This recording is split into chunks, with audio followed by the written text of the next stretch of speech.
Hello, welcome to law in nutshell. India के अंदर कितने लोगों को फांसी अब तक हो चुकी है और कितने लोगों को अब होने वाली है।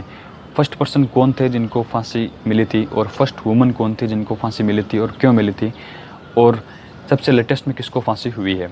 आज हम इस वीडियो में इस टॉपिक के ऊपर बात करने वाले हैं। 1947 से लेकर के अब तक यदि हम ऑफिशियल गवर्नमेंट रिकॉर्ड की बात करें तो 57 लोगों को फांसी मिली है। लेकिन ये जो डाटा है बहुत ही गलत है, इनएक्यूरेट है, जबकि हज़ारों की संख्या में लोगों को फांसी की सज़ा मिली हुई है। नेशनल लॉ यूनिवर्सिटी दिल्ली की ने एक रिपोर्ट पब्लिश की थी जिसमें उन्होंने बताया था कि 752% को आफ्टर इंडिपेंडेंस 1947 से लेकर अब तक उनको फांसी मिली है। और उन्होंने ये भी बताया कि ये सिर्फ कुछ ही जेलों के आंकड़े हैं, पूरी जेलों के आंकड़े उनको नहीं मिले, क्योंकि कहीं कहीं पे उनको मना कर दिया कि हम आपको ये डाटा वगैरह नहीं दे सकते, या फिर जो डाटा था वो डिस्ट्रॉय हो चुका है। तो 752 वो भी कुछ ही जेलों का। एक लॉ कमीशन की रिपोर्ट आई थी, उन्होंने ये बोला था कि 1953 से लेकर के 63 के बीच में सिर्फ 10 सालों के अंदर अंदर 1422 लोगों को फांसी की सज़ा मिली थी। तो इस चीज़ से आप अंदाज़ा लगा सकते हैं कि सिर्फ 57 नंबर तो नहीं, ये हज़ारों की संख्या में है। एग्जैक्ट नंबर है वो कहीं पे भी नहीं दिया गया है, लेकिन आप इस चीज़ से अंदाज़ा लगा सकते हैं कि कितने लोगों को फांसी की सज़ा मिली हुई है। फर्स्ट पर्सन जिनको फांसी मिली थी वो थे रघुराज सिंह 1947 में। उन्होंने कई सारों को मर्डर किया था, इसलिए उनको फांसी मिली थी, और जबलपुर सेंट्रल जेल में उनको फांसी मिली थी।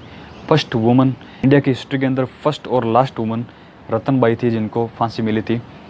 वो एक मेडिकल में काम करती थी और उनके साथ में 3 और लड़कियां थी जो मेडिकल में काम करती थी, और उनको ये डाउट था कि इन तीनों का अफेयर मेरे हस्बैंड के साथ चल रहा है, इसलिए उन्होंने उसको जहर दे दिया और उसके बाद में रतनबाई को फांसी हुई थी। सबसे लेटेस्ट केस में जो दिल्ली गैंग रेप केस हुआ था, तो उसके अपराधियों को मार्च 2020 के अंदर फांसी की सज़ा हुई थी। इसमें मुकेश सिंह, पवन गुप्ता, विनय शर्मा और अक्षय ठाकुर थे, इनको पनिशमेंट हुई है।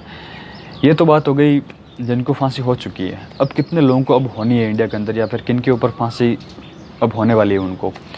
ट्रायल कोर्ट ने 2022 के अंदर 165 लोगों को फांसी की जो पनिशमेंट है वो दी है, और 2022 से पहले 374 केसेज है जिनमें कई लोगों को फांसी मिल चुकी है। दोनों को मिला करके 539 पर्सन है जिनको फांसी मिलने वाली है। लेकिन 539 लोगों को फांसी नहीं होगी, क्योंकि अभी इनके पास में एक तो हाई कोर्ट से कंफर्मेशन आना बाकी है। यदि हाई कोर्ट से कंफर्मेशन आ भी गया तो उसके बाद में सुप्रीम कोर्ट में अपील होगी, और उसके बाद में गवर्नर के पास में, उसके बाद में प्रेसिडेंट के पास में। तो ऐसे करते करते या तो कहीं पे इनको रिलीफ मिल जाएगा, या फिर इनके बहुत ज़्यादा टाइम लग जाएगा। 10 साल 20 साल बाद में उनको फांसी की सज़ा मिल सकती है। टाइम बहुत ज़्यादा लगता है इसमें मर्सी पिटीशन में अप्रूव होने में।